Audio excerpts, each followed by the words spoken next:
Gate வழியாக தாங்க அந்த மாடு பார்த்தீங்கன்னா கோயிலுக்கு தேவையான அபிஷேகத்துக்கான தண்ணியெல்லாம் இந்த வழியை தாங்க எடுத்துகிட்டு போகுது. இங்கே பார்த்தீங்கன்னா 1320 படிக்கட்டு இருக்குது. அது கோயிலோட உயரம் பார்த்தீங்கன்னா கடல் மட்டத்துலேருந்து 1750 அடி உயரமுள்ள கோயில் அமைஞ்சிருக்கு. சென்னிமலை முருகன் கோயில். பாட்டிமா எதனால் இப்படி இறங்குறீங்க? ஈஸியாக இருக்குன்னு சொல்லி இறங்குறீங்களா?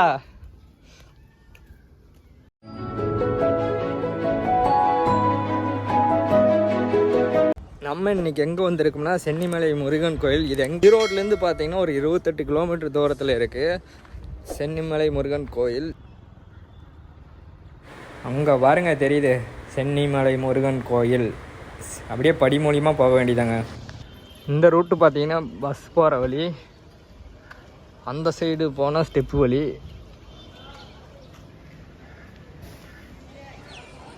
ஏன்னா பஸ்ஸுக்காக வெயிட் பண்ணுறவங்க நிறைய பேர் அங்கே வெயிட் பண்ணிட்டு இருக்கிறாங்க. இதுதாங்க அடிவாரம்.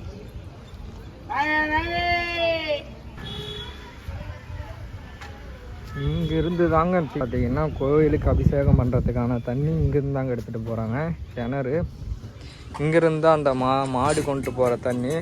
இங்கே என்ன ஸ்பெஷல்னா சென்னிமலை முருகன் கோயிலுன்னாவே அபிஷேகத்துக்கு தேவையான தண்ணி பார்த்தீங்கன்னா மாடு இங்கேருந்து ஸ்டெப் மூலியமாக எடுத்துகிட்டு போகும். ஆனால் பார்க்க வேறு லெவல் இருக்கும். அதோட டைமிங் பார்த்தீங்கன்னா காலையில் 7 மணிக்கு வந்தால் பார்க்கலான்னு சொன்னாங்க. 8 மணிக்கு அங்கே பூஜை. மலை மேலே பார்த்தீங்கன்னா செவ்வாய்க்கிழமை 8 மணிக்கு பூஜை. அது காலையில் ஒரு 7 மணி டைம் வந்தீங்கன்னா மாடு எப்படி எடுத்துகிட்டு போகுது அப்படின்னு சொல்லி பார்க்கலாம். இங்கேருந்து தாங்க கோயிலுக்கு தேவையான அபிஷேகத்துக்கு தண்ணி காங்கயம் காலை மூலிமா இங்கேருந்து ஸ்டெப்பு மூலிமா எடுத்துகிட்டு போகும்.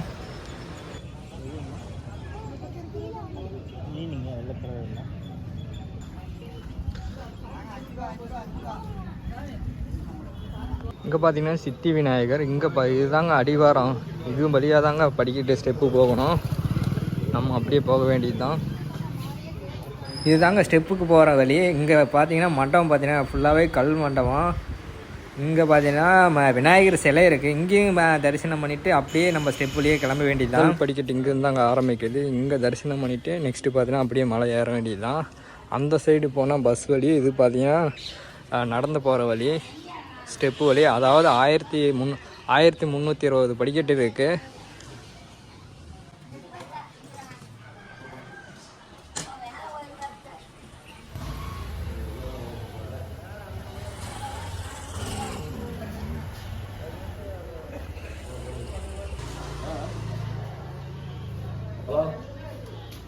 இங்கிருந்து தாங்க முதல் ஸ்டெப் ஆரம்பிக்குது. இதுதாங்க அடிவாரம்.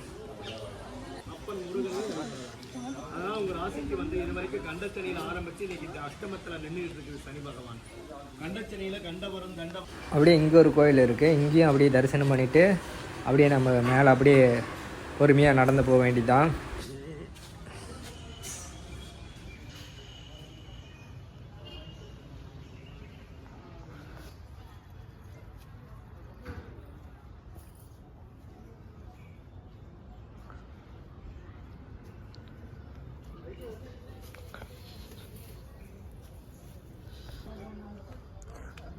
நம்ம பார்த்தா அப்படியே படிக்கட்டில் ஏறிக்கிட்டு இருக்கோம். படிக்கட்டு வழியாக தாங்க அந்த மாடு பார்த்தீங்கன்னா கோயிலுக்கு தேவையான அபிஷேகத்துக்கான தண்ணியெல்லாம் இந்த வழியை தாங்க எடுத்துகிட்டு போகுது. இது ஃபுல்லாக ஸ்டெப்புங்க. இந்த ஸ்டெப்பு வழியாக தாங்க எடுத்துகிட்டு போகுது. இந்த ஸ்டெப்பு வழியாக எத்தனை வருஷம் முன்னாடி எடுத்துகிட்டு போகுதுன்னு பார்த்தீங்கன்னா 1984 இந்த வழியாக மாடு மூலியமாக தண்ணி இங்கேருந்து எடுத்துகிட்டு போகுது பூஜைக்கு தேவையான தண்ணி. இதோட படிக்கட்டு பார்த்தீங்கன்னா 1320 படிக்கட்டு இருக்குதுங்க. அதாவது அடிவாரத்துலேருந்து மேல் கோயில் வரைக்குமே 1320 படிக்கட்டு இருக்குது. 2 வழி இருக்குது. ஒன்று படிக்கட்டு வழியாக வரலாம், ஒன்று பார்த்தீங்கன்னா பஸ்ஸு வண்டி இந்தமாரி பைக் வழியாக போகிற மாதிரி இருந்தால் அந்த வழியில் போகலாம்.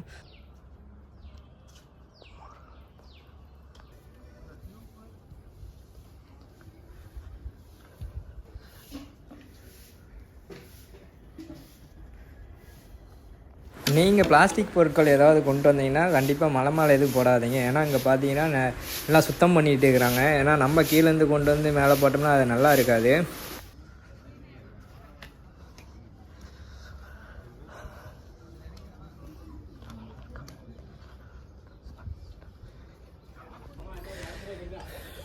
இந்த கோயில் பார்த்திங்கன்னா ஒரு 1000 ஆண்டுகள் முன்னாடி கட்டப்பட்டது.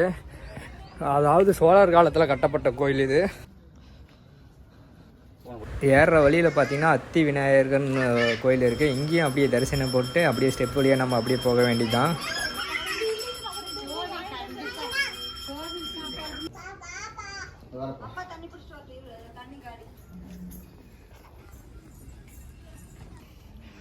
ஆயிரத்தி 140 படிக்கட்டு வந்தாச்சு. நெக்ஸ்ட்டு பார்த்தீங்கன்னா நம்ம பிராண்டுங்க ஓம் முருகாவேல்.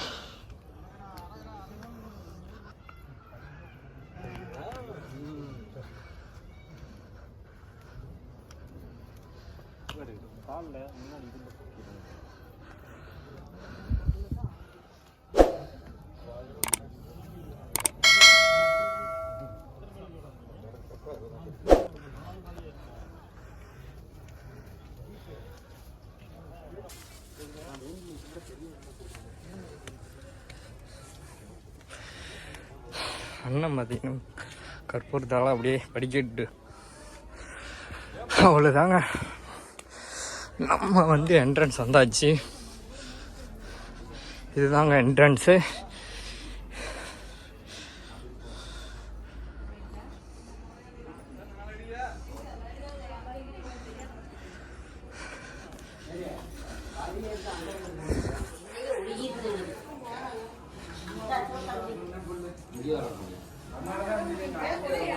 ராஜகோபுரங்க, மெயினான இடத்துல ஒரு தரிசனம் பண்ணிவிட்டு அப்படியே நம்ம ஸ்டெப் வழி அப்படியே போக வேண்டியதான்.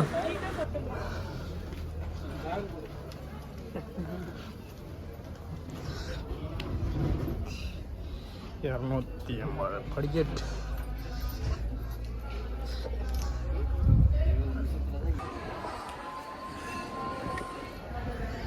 ஆயிரத்தி 320 படிக்கட்டு வந்தாச்சு.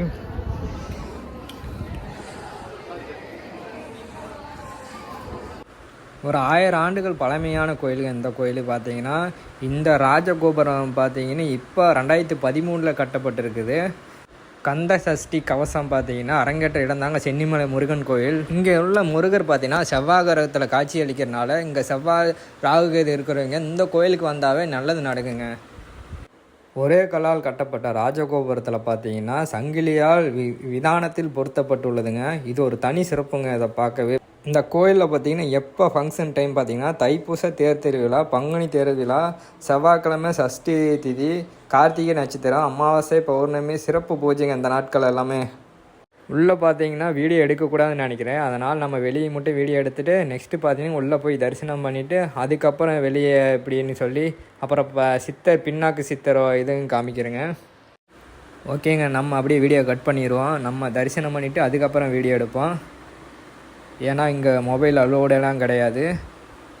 இதுதாங்க தண்டாயுதபாணி சுப்பிரமணிய முருகன் கோயிலோட மெயின் கொடி கம்பம், மெயினான என்ட்ரன்ஸு. உள்ளே பார்த்தீங்கன்னா கூட்டம் செவ்வாய்க்கிழமை இன்னைக்கு, அதனால் கூட்டம் அதிகமாக தான் இருக்கும். 20 minutes later. பார்த்தீங்கன்னா பின்னாக்கு சித்தர் கோயிலுக்கு தான் அங்கே போயிட்டு இருக்கோம். அங்கேயும் போயிட்டு அப்படியே ஒரு தரிசனத்தை போட்டு அப்படியே கிளம்ப வேண்டிட்டான். பின்னாக்கு சித்தர், அது இல்லாமல் வள்ளி தெய்வானம் கோயிலும் மேலே இருக்குன்னு சொல்கிறாங்க. அப்படியே அங்கேயும் கோயில் தரிசனம் பண்ணிட்டு வர வேண்டியதான். அதாவது பின்னாக்கு சித்தர் பார்த்தீங்கன்னா 18 சித்தர் வந்து அதில் ஒருத்தர் தான் பின்னாக்கு சித்தர். நீங்கள் வந்தீங்கன்னா மறக்காமல் இங்கேயும் தரிசனம் பண்ணிவிட்டு ஸ்ரீ அருள்மிகு அமிர்தவல்லி சுந்தரவல்லி திருக்கோயில் இங்கே மேலே வந்தீங்கன்னா ராஜகோபுரம், அதாவது முருகன் கோயில் ராஜகோபுரம் அங்கே சாமி கும்பிட்டு அப்படியே மேலே வந்தீங்கன்னா சித்தர் கோயிலுக்கு போகிற வழியிலேயே இங்கே அமிர்தவல்லி சுந்தரவல்லி திருக்கோயில் இருக்குது. இங்கேயும் ஒரு தரிசனம் பண்ணிடுங்க. அதுக்கப்புறம் பார்த்தீங்கன்னா அங்கே ஒரு போர்டு வச்சுருக்காங்க, அங்கே சித்தர் குகைக்கு செல்லும் வழின்னு போட்டிருக்கு.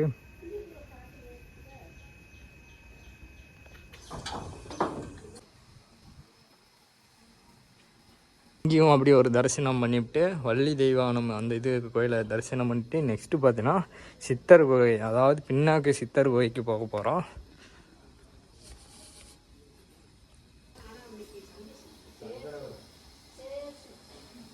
அமிர்தவல்லி சுந்தரவல்லி சாமி வந்து தரிசனம் பண்ணியாச்சு. நெக்ஸ்ட்டு பார்த்தீங்கன்னா பின்னாக்கு சித்தர் கோயிலை போய் தரிசனம் பண்ண போகிறோம். பின்னாக்கு சித்தர் கோயிலுக்கு போக போகிறோம். அதோட வழி பார்த்தீங்கன்னா இந்த சைடு, அதாவது இந்த சுந்தரவல்லி இந்த கோயிலுக்கு சைடே பார்த்தீங்கன்னா சித்தர் குகை.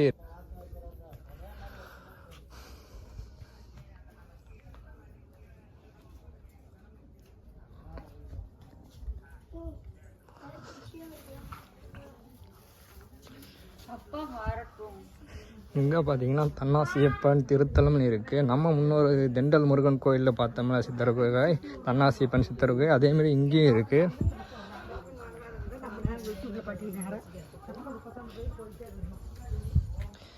தன்னாசி திருத்தலம்னு இருக்குது. அப்படி அங்கேயும் போயிட்டு தன்னாசி திருத்தலம் அப்படி தரிசனம் பண்ணிட்டு நெக்ஸ்ட்டு பார்த்தீங்கன்னா பின்னாக்கு சித்தர் அவர்களையும் தரிசனம் பண்ணிட்டு, ஆனால் நல்லா அமைதியாக இருக்குங்க. மைண்டே ஒரு ரிலாக்ஸாக இருக்குது.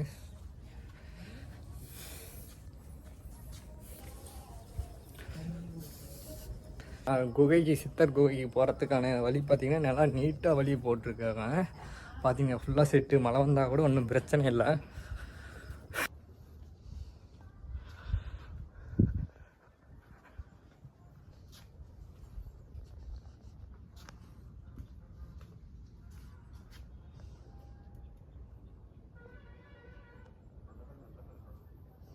சித்தர்கள் ஒருவரான பின்னாக்கு சித்தர் வாழ்ந்த முக்தி அடைந்த திருத்தலம்.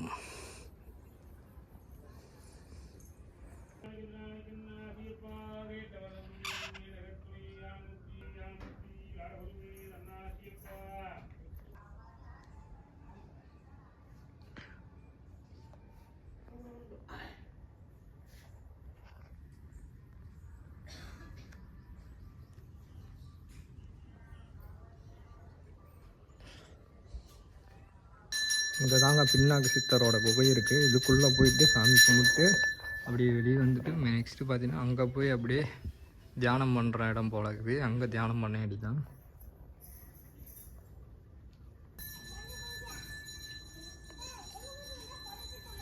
தன்னாசியப்பன் ஆலயம் திருத்தலங்க.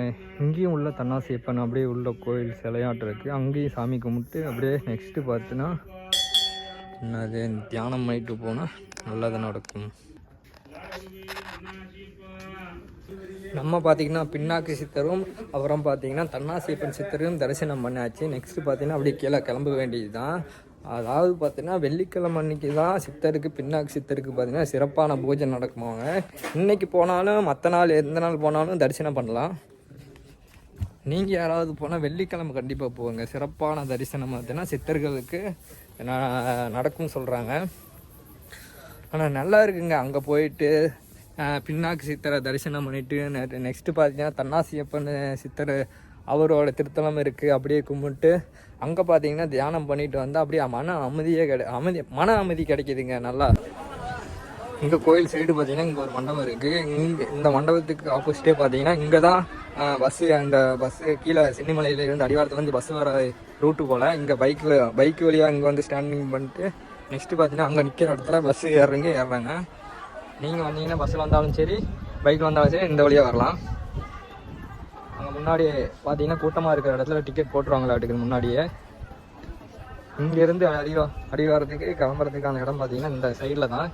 நீங்கள் வந்தீங்கன்னா இந்த சைட்லேருந்து பஸ் வரப்போ ஏறி போகலாம்.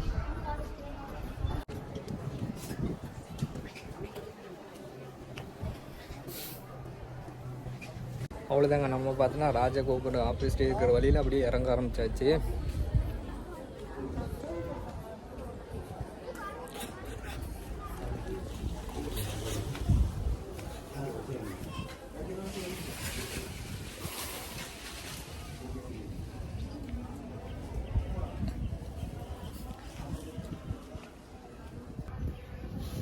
குரங்கு பார்த்தீங்கன்னா பயங்கர சேட்டை காமிக்குது.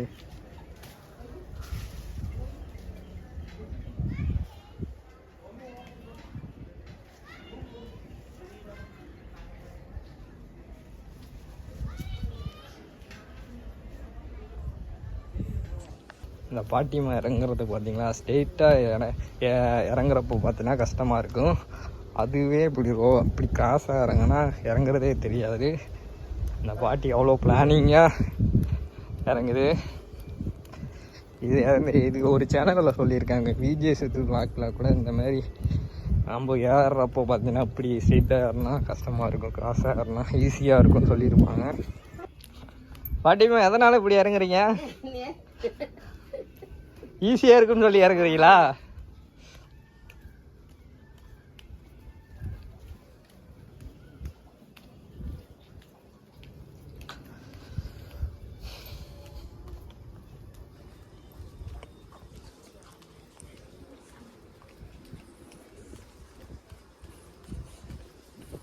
இப்படியெல்லாம் மாறுது வர இது பாருங்க. அந்த பூச்சி பூச்சி எப்படி ஆரஞ்சு கலர்ல இருக்குது பாருங்க, மருதாணி கலர். போட்டா எடுக்க நிக்குமா? உள்ள போயிடணும். சீக்கிரம் தெரியுது பாருங்களா அதுல. அவ்வளோதாங்க. நம்ம பார்த்தீங்கன்னா ஸ்டெப் வழியாக நடந்து இறங்கிட்டு இருக்கோம்.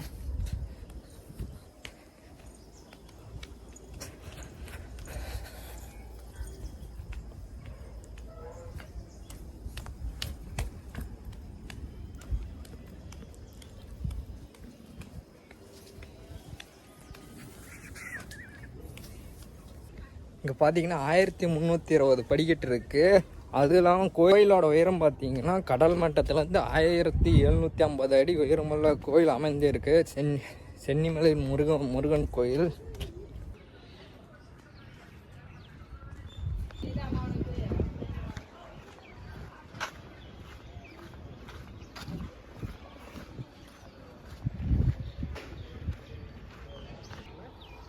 இங்கே பார்த்தீங்கன்னா காரு பைக்கு இங்கே ஸ்டாண்டிங் போட்டு நடந்து போகிறவங்க பார்த்தீங்கன்னா அந்த வழியாக போகலாம் போல்.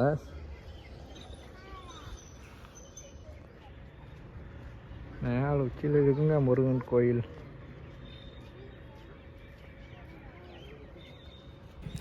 ஓகேங்க, இதோட வீடியோ எண்ட் பண்ணிக்கலாம். நம்ம பார்த்த கோயில் போயிட்டு வந்தாச்சு. நம்ம சேனல் யாராவது புதுசாக வந்துடுங்க, மறக்காமல் சப்ஸ்கிரைப் பண்ணுங்கள், ஷேர் பண்ணுங்கள். அப்படியே இந்த வீடியோ எப்படி இருக்குன்னு சொல்லி மறக்காமல் கமெண்ட் பண்ணுங்கள்.